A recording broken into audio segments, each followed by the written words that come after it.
Sudah bisa Pak. Sudah bisa datang.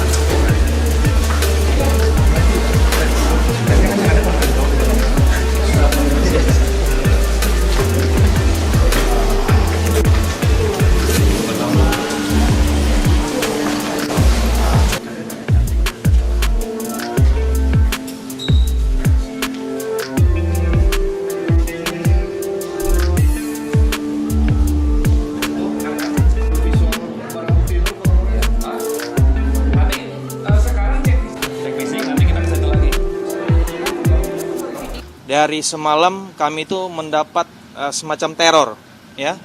Jadi ada SMS yang masuk ke kami yang nomor tidak kami kenali, baik ke saya dan ke tim saya, rekan saya Basri ya. Itu sudah mulai ada.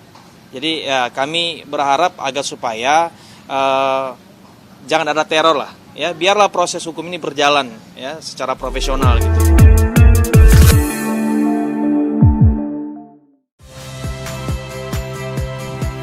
Saya Cynthia Rompas.